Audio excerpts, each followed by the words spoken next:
WhatsApp guys, happy new year to all. তো আজকে আমি যাইতেছি মালদা টাউন। গয়া কামাখ্যা এক্সপ্রেস দিয়ে অল্প পরে আসবে আমাদের train 15620 Gaya Kamakhya weekly express. তো এটা মোটামুটি কোকরাঝার থেকে মালদা পর্যন্ত 10 ঘন্টা টাইম নেয়। অ্যাকচুয়ালি বাকি ট্রেনগুলো 8 ঘন্টা করে টাইম নেয়, কিন্তু এটাতে মানে 2 ঘন্টা লুজ টাইমিং আছে, তার জন্য টাইমটা অল্প বেশি লাগে। আর হলো যেহেতু আজকে 1 জানুয়ারি, তো আমরা সকাল সকাল বার হয়ে বসছি একটা নতুন ট্রিপের জন্য। আর এমনি অন্যবার কি করি, আমরা বাইরে মানে লোকালেই ঘুরি, কিন্তু এবার ভাবলাম যে না, একটু দূরে যাই। তো মালদা যাব, মালদা থেকে আবার মুর্শিদাবাদ যাব। তো একদিন মালদা থাকবো, মালদার পরে আবার মুর্শিদাবাদ যাব। তো ওগুলো সব হিস্টোরিক্যাল প্লেস হয়। আর ইচ্ছা আছে যে মুর্শিদাবাদে অরিজিৎ সিংয়ের বাড়িতেও যাওয়ার। তো যে ওখানেও যদি যাইতে পারি তো বহুত ভালো হবে ব্যাপারটা। তো যদি ভালো লাগে ভিডিওটা সাবস্ক্রাইব করো, আর হলো দেখতে থাকো, বহুত সুন্দর হবে জার্নিটা, তো দেখতে থাকো।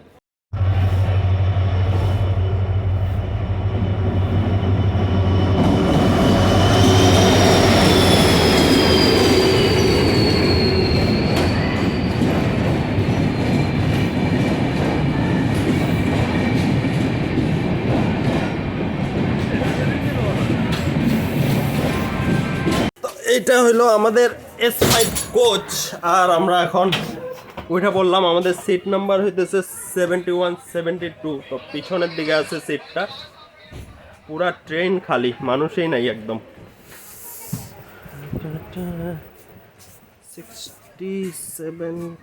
7172 এটা।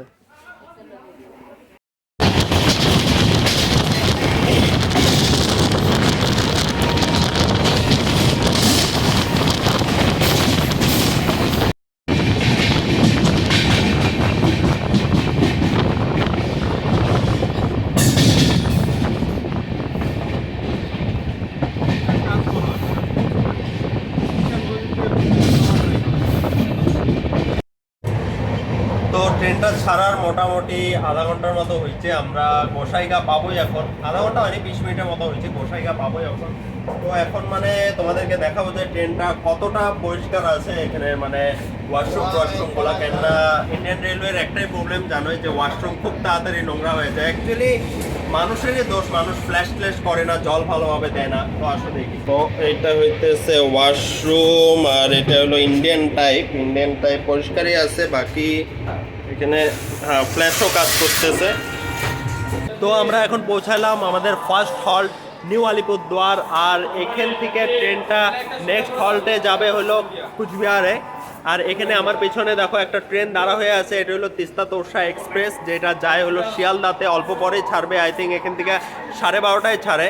আর আমরা মানে আসাম থেকে আসতেছি, এখন ওয়েস্ট বেঙ্গল ঢুকছি, কিন্তু এরপরে ঢুকবো হলো বিহারের পরে আবার ওয়েস্ট বেঙ্গল ঢুকবো। আর ওয়েস্ট বেঙ্গলে মালদা, এটা তো জানোই। তো মালদাতে আমরা যাইতেছি এখন। আর এখন যে কোচবিহারে যাব, কোচবিহারে কি হবে, কোচবিহারে এটার মানে এখন তো ডিজেল লোকো লাগানো আছে, কোচবিহার থেকে মানে ইলেকট্রিক লোকো লাগাবে। এমনি আসাম থেকেও ইলেকট্রিকেই আসে, কিন্তু এই ট্রেনটা মানে গোয়ালপাড়ার লাইন দিয়ে আসছে। আর গোয়ালপাড়ার লাইনটা এখনও ইলেকট্রিফাইড হয়নি, তার জন্য এখানে মানে ডিজেল লোকো লাগানো আছে। তো কোচবিহারে ইলেকট্রিক লোকো লাগাবো, তো ওইটাও দেখাবো আর।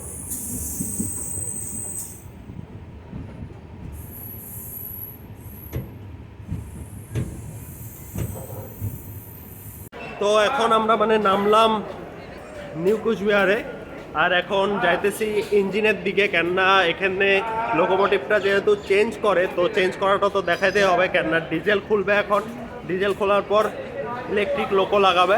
তো দেখি। আর এখানে যদি লোকোমোটিভ চেঞ্জ না করে তাহলে এনজিবিতে তো শিওর করবে, কিন্তু এখানেই করে অ্যাকচুয়ালি। তো যাইতেছি, কেননা মানে ট্রেনের যেহেতু প্রেশার রিলিজ করে দিল, তার মানে আর কি। তো এটা হলো ট্রেনের ফ্রন্ট সাইড, এটা ডিজেল ইঞ্জিনটা এখন খুলে নিয়ে গেল। আর মানে ইলেকট্রিক ইঞ্জিন আসবে এখনই। ইলেকট্রিক ইঞ্জিন আসার পর ইলেকট্রিক ইঞ্জিন লাগাবে, তারপরে আবার আমরা যাব। তো এখানে ইলেকট্রিক লোকোমোটিভ লাগছে, WAP 4E 4000 হর্স পাওয়ারের লোকোমোটিভ। তো ওখানে মানে কিভাবে লাগাইতে লাগে ওই জিনিসটা মানে দেখাইতে না বললো, কেননা এটা কিছু একটা সিকিউরিটি কনসার্ন আছে। তো তার জন্য আমি দেখালাম না। আর এটা ফিটিং হয়ে গেছে এখন, মানে প্যান্টও ডাউন করছে, কেননা ফিটিংসের কাজ চলতেছে। তো এটা ফিট হওয়ার পরে এখান থেকে যাওয়া স্টার্ট হবে। তো আমি এখন মানে যাইতেছি আমার কোচে, কেননা এটা লাগানোর সঙ্গে সঙ্গে ছাড়বে ট্রেনটা, আর যদি ট্রেনটা ছাড়ে তাহলে উঠা প্রবলেম হয়ে যাবে। তো আমি তাড়াতাড়ি জায়গা করছি।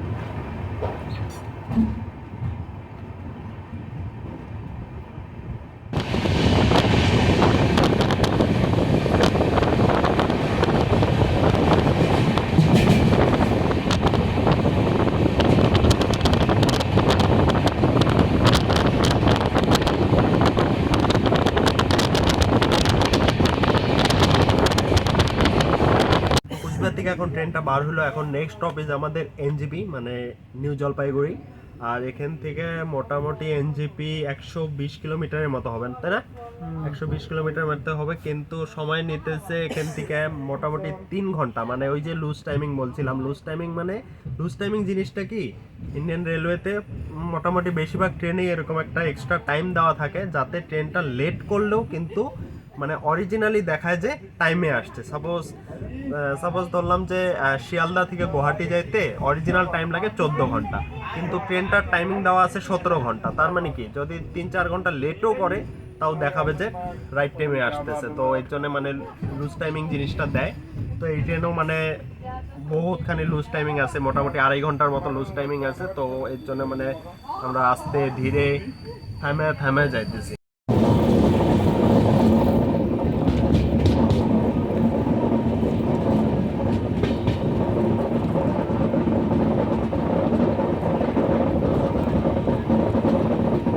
তো এই ট্রেনটাতে দেখো চার্জিং ফ্যাসিলিটির জন্য এক্সট্রা মানে ইউএসবি পোর্ট দিচ্ছে। আর এটা আই থিঙ্ক এটার জন্য না, এটা ডাইরেক্ট কি, এটা সবসময় কানেকশন হয়তো পায়ে থাকে। এখানে তুমি তোমার চার্জারটা লাগাই দিতে পারবা ডাইরেক্ট। আর এইটা এই সুইচটা দিচ্ছে এই পোর্টটার জন্য। এটা হলো 110 ভোল্টের এসি ডিসি পোর্ট। আর দেখো এটা 110 ভোল্ট কিসের জন্য দেয়, মানে আগে যখন 220 ভোল্টের থাকতো না, তখন মানে মানুষ চুরি টুরি করে নিয়ে যায় ঘরে টরে লাগাইতো। তো এখন 110 ভোল্টের বানাইছে, যাতে আমাদের ঘরে কাজ না করে এগুলা জিনিস। আর হলো এগুলা হলো, এটা লাইটের, এটা ফ্যানের, এটাও ফ্যানের, আর এটা চার্জিং সকেট এইটার জন্য। আর বাকি ফ্যান ট্যান চলতেছে না। আর এটা তো জানোই আমাদের হলো চেইন।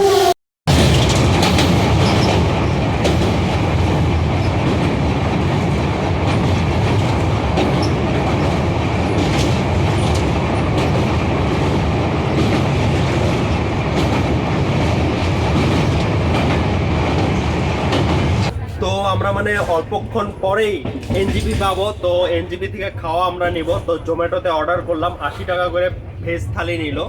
তো এখন মানে দেখতে লাগবে যে এনজিপি প্ল্যাটফর্মে এসেই খাওয়া দেয় নাকি আমাদের বার হইতে লাগে। কেননা এনজিপিতে মোটামুটি আধা ঘন্টা থামবে, কেননা ওই যে বলছিলাম লুজ টাইমিং আছে। তো এনজিপিতে আমরা 3টার আগে আগে পৌঁছাবো, আর 3:30টায় ওখান থেকে ছাড়বে। তার জন্য মানে রিক্সটা নিলাম, জোম্যাটোতে অর্ডার করলাম। আর মানে এরকমভাবে ট্রেনের থেকে ডাইরেক্ট জোম্যাটোতে কখনো অর্ডার করিনি, ফার্স্ট টাইম করতেছি। তো দেখি এখন এক্সপিরিয়েন্সটা কেমন হয়।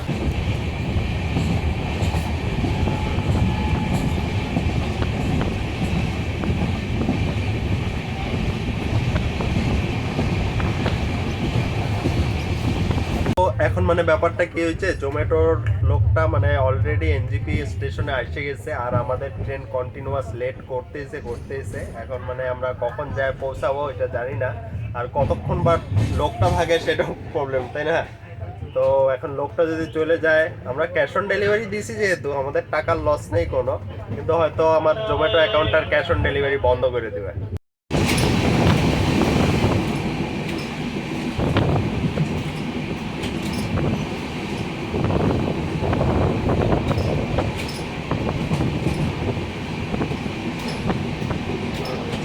তো ট্রেনটা আবার থামাইলো, আর আমরা এখনও দাঁড়া হয়ে আছি এই ট্র্যাকের মাঝখানে। কোনো এটা ইও না, প্ল্যাটফর্মও না, একদম মিডিল ট্র্যাকে দাঁড়া করে রাখছে ট্রেনটা। আর আমাদের জোম্যাটোর লোকটাও দাঁড়া হয়ে আছে এনজিপি স্টেশনে। এখন খাওয়া পাবো না লোকটাই চলে যাবে, এটা ঠিক জানি না, কি হবে দেখতে থাকো। তো আমরা জাস্ট পৌঁছালাম এনজিপি জাংশন, আর এখানে মানে জোম্যাটোর দাদাটার জন্য আমরা ওয়েট করতেছি। আর নিউ জলপাইগুড়ি জাংশন থেকে কিন্তু বাংলাদেশের জন্য মিতালি এক্সপ্রেস ছাড়ে, সপ্তাহে 2 দিন করে যায়। আই থিঙ্ক বুধবার আর সোমবার না কিবা যায়, এটা ঠিক জানি না, কিন্তু এই এনজিপি থেকেই যায় তোমার এই পর্যন্ত, বাংলাদেশের ঢাকা ক্যান্টনমেন্ট পর্যন্ত। তো ট্রেনটার নাম হলো মিতালি এক্সপ্রেস। আর এখন আমরা আছি এনজিপিতে। আর বহুত ভিড় এখানে, কেননা এই স্টেশনটা বহুত বড় আর চারোদিকে মানে ভাঙাচোরা পরিবেশ হয়ে আছে, কেননা অমৃত ভারত স্টেশনের জন্য মানে রিডেভেলপমেন্ট চলতেছে। Total I think 200 crore invest করছে সরকার এটার ওপরে। তো খুবই সুন্দর বানাবে এই স্টেশনটাকে। আর মানে আর এখানে দীপঙ্কর কথা বলতেছে জোম্যাটোর ছেলেটার সঙ্গে যে কখন আসবে। আর এখন যদি ছেলেটা সত্যি আসে তাহলে আমরা খাওয়াটা নেব, খাওয়াটা নিয়ে চলে যাব। আর এখানে খাওয়া আমরা নিতেছি, তো ভাই আসছে খাওয়া দিতে। এখানে আমরা মানে 2টা ভেজ থালি অর্ডার দিয়েছিলাম, তো ভেজ থালি এখন নিলাম। তো খাওয়া তো আনলাম, এখন খাওয়াটা আমাদেরকে দিছে এইভাবে। তো এইভাবে এখন খাবো কিভাবে, প্লেটের কোনো ব্যবস্থা নেই। একটা ঠোঙার মধ্যে এরকম ভর্তি করে খাওয়া দিয়ে গেছে। তো দীপঙ্কর খুলতেছে এখন।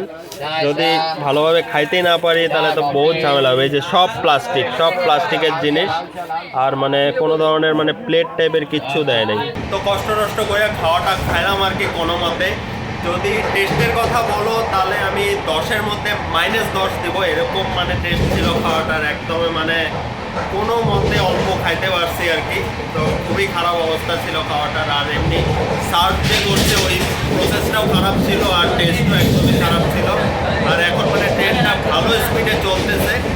তো আমরা মানে রাত্রি 8টার মধ্যে আমরা মালদা পৌঁছায় যাব।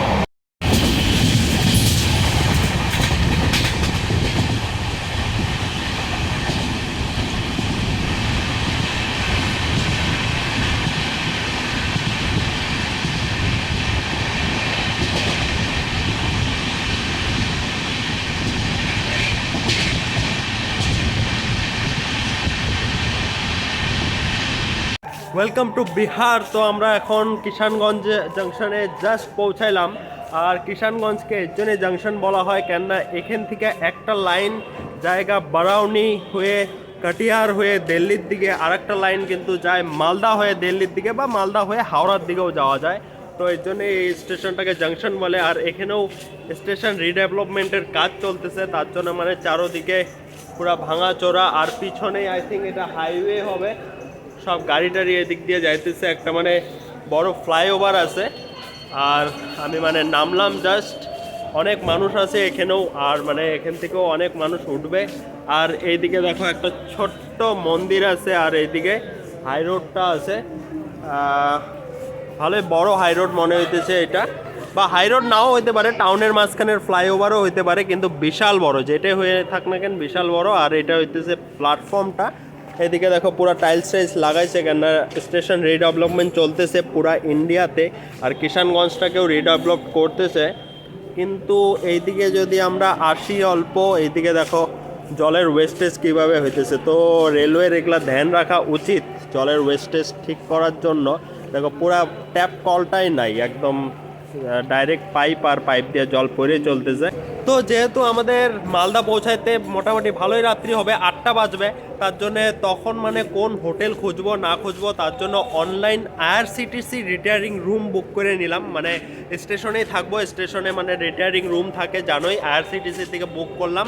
টোটাল টাকা নিল ডাবল বেড 230 টাকা। আর ওখানে রাত্রে থাকবো। আমার ট্রেন ছাড়ে দিয়েছে, আমি ট্রেনে আগে উঠে নিই তারপরে বলতেছি।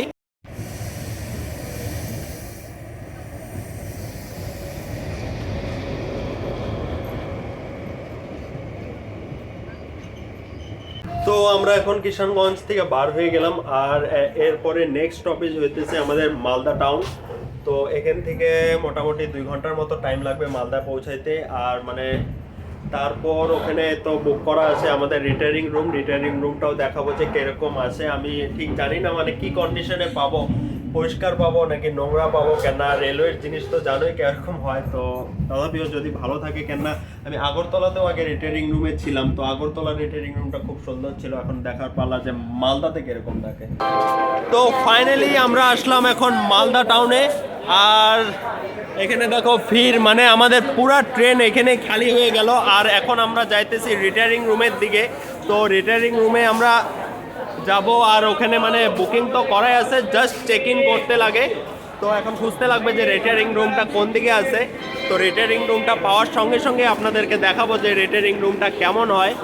আর হলো কতটা পরিষ্কার পরিচ্ছন্ন বা কী কী ফ্যাসিলিটি আছে সেটাও দেখাবো রিটায়ারিং রুমের। আর মানে এখন আমরা এইখানে দেখো ছোট্ট একটা কুত্তাও আছে, দেখো কত ছোট সুন্দর কিন্তু। আর মানে মালদা টাউন রেলওয়ে স্টেশনটা ইস্টার্ন রেলওয়ের আন্ডারে পড়ে, তাই না? তো মালদা টাউন রেলওয়ে স্টেশনটা ইস্টার্ন রেলওয়ের আন্ডারে পড়ে। এতক্ষণ আমরা পুরা রুটটাতে আসলাম, ওইটা এনএফআর এর আন্ডারে ছিল, নর্থ ইস্ট ফ্রন্টিয়ার রেলওয়ে। আর এখন মানে আমরা ইস্টার্ন রেলওয়ের আন্ডারে আসলাম, এখন আমরা খুঁজতেছি রিটায়ারিং রুমটা। তো রিটায়ারিং রুম পাইলেই আমরা চেক ইন করবো। তো ফাইনালি আমরা মানে রিটায়ারিং রুম বুক করছি। আর এদিকে দেখুন সিরিয়ালি রিটায়ারিং রুম আছে, এদিকেও মানে সিরিয়ালি পুরা রিটায়ারিং রুম আছে। তো ডরমেটরি রিটায়ারিং রুম সব আছে, আমরা নিলাম রিটায়ারিং রুম। দেখো তাহলে আমাদের রিটায়ারিং রুমটা কিরকম এখন। তো এইটা হইতেছে আমাদের রিটায়ারিং রুম। এখানে আছে 2টা বেড, বেডশিট টেডশিট সব আছে, এখানে ব্যাগ ট্যাগ ধোয়ার জিনিস। আর এটা হলো ডাস্টবিন, বহুতই পরিষ্কার। আর আমাদের কত পড়লো জানি রুমটার দাম? 250 টাকা ফর 24 আওয়ার্স। আর এটা আয়না টায়না সব কিছু আছে, এখানে আছে আলনা। আর এইটা হলো ওয়াশরুম, ওয়াশরুমটা দেখো কত বড়, বিশাল বড় ওয়াশরুম। আর এখানে গিজার টিজার সব কিছু আছে, এখানে ওয়েস্টার্ন টয়লেট, এখানে ট্যাপ বেসিন সব কিছু আছে। মানে 250 টাকায় একদম এত সুন্দর হোটেল ফেসিলিটি পাওয়া মানে মুশকিল। তো এটা হলো ইন্ডিয়ান রেলওয়ের আইআরসিটিসি রিটায়ারিং রুম। তো তোমরাও যদি ইন্ডিয়ান রেলওয়েতে ট্রাভেল করো, প্রত্যেকটা স্টেশনে মোটামুটি থাকে, বড় বড় স্টেশনে বেশি থাকে আর কি IRCTC retiring room. Online book করে নিবা, একদম মজার আর কি। তো যদি ভিডিওটা ভালো লাগে তাহলে সাবস্ক্রাইব করো চ্যানেলটাকে, শেয়ার করো, লাইক করো, আর একদম ছড়ায় দাও। আর কালকের থেকে আসবে মালদার ব্লগ। আর হলো মানে মালদা স্টেশনটাও পুরো ঘোরাবো, ওইটা অন্য ব্লগে আসবে। আজকে মানে একদম টায়ার্ড আমরা, তো এখন অল্প পরে ফ্রেশ ট্রেশ হয়ে ভাত সাত খাইতে যাব। ভাত সাত খাওয়ার পরে তারপরে আবার আসবো, এসে ঘুমাবো, কেননা কালকে বহুত কিছু ঘোরা বাকি আছে। তো thanks for watching, have a nice day. This is Meghank Dev signing of.